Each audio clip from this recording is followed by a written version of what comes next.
Hi! இன்றைக்கி நம்ம பார்க்க போகிறது எண்ணெய் கத்திரிக்காய் புளிக்குழம்பு எப்படி செய்யலான்னு பார்த்துடலாங்களா? தேவையான பொருட்கள் என்னென்னு பார்த்துடலாங்களா? 1/4 கிலோ கத்திரிக்காய்,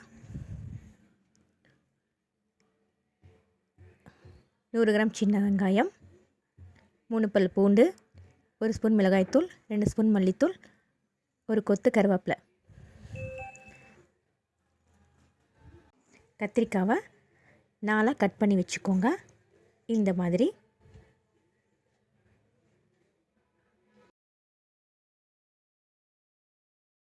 ஒரு நெல்லிக்காய் சைஸ் புளி எடுத்து கரைச்சி வச்சுக்கோங்க.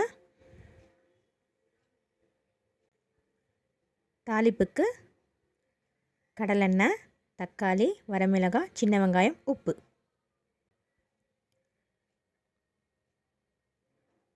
கடாய் வச்சு எண்ணெய் ஊற்றிக்கோங்க. சின்ன வெங்காயம் சேர்த்துக்கலாம். சின்ன வெங்காயம் நல்லா கண்ணாடி பதத்துக்கு வரணும், அந்தளவுக்கு ஃப்ரை பண்ணிக்கோங்க.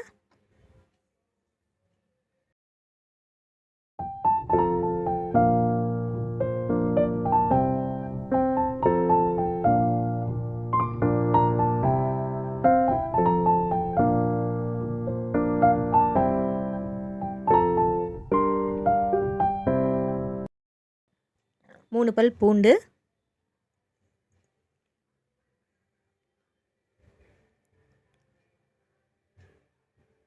ஒரு கொத்து கருவேப்பிலை,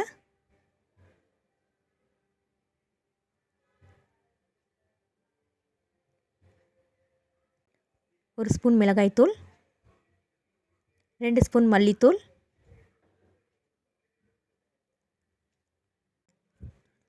நல்லா வறுத்து ஆற வச்சுக்கலாம். இது ஆறுனதும் அரைச்சிக்கலாம். அதே கடாயில் எண்ணெய் ஊற்றி கத்திரிக்காய் ஃப்ரை பண்ணிக்கலாம். இந்த டிஷ்ஷுக்கு கடலெண்ணெய் தான் டேஸ்ட்டாக இருக்கும். நீங்களும் அதையே ட்ரை பண்ணுங்கள். கத்திரிக்காவை சேர்த்துக்கோங்க.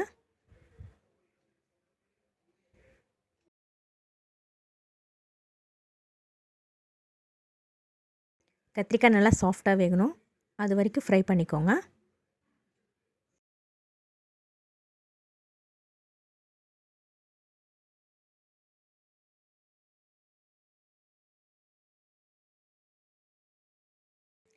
வறுத்து வச்ச மசாலாவை அரைச்சிட்டு வந்துடலாம். அரைச்சாச்சு.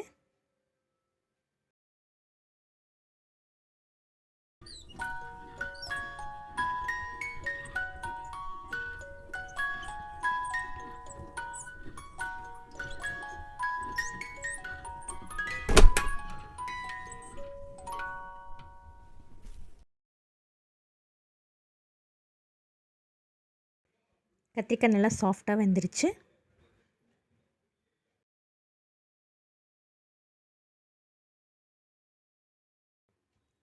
இப்போ இது பிளேட்டில் மாற்றி வச்சிடலாம்.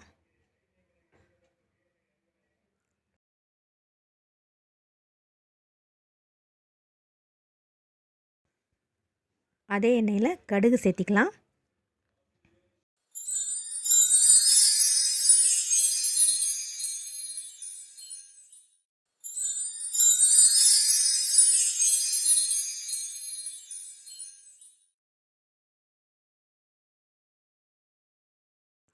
கடுகு பொரிஞ்சதும் கருவேப்பிலை சேர்த்திக்கலாம். வரமிளகாய், 4-5 சின்ன வெங்காயம், தக்காளி,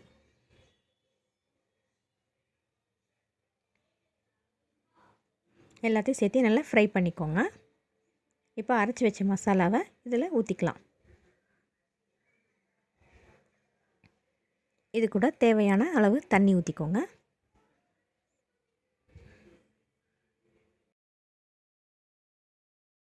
நல்லா ஒரு வாட்டி கலந்து விட்டுக்கோங்க. நல்லா கொதிக்கட்டும். இப்போ புளி தண்ணி சேர்த்திக்கலாம்.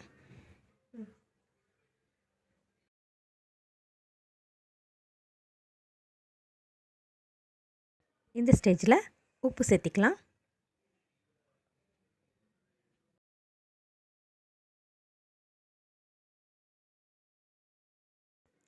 இப்போ கத்திரிக்காய் சேர்த்துக்கலாம். இது எல்லாம் சேர்ந்து நல்லா கொதிக்கட்டும்.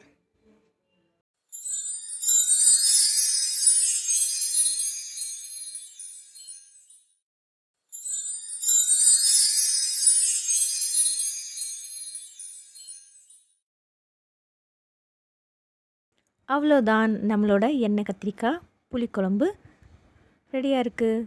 நீங்களும் உங்கள் வீட்டில் இதை ட்ரை பண்ணி பார்த்துட்டு எப்படி இருந்துச்சுன்னு கமெண்ட்டில் சொல்லுங்கள். தேங்க்யூ.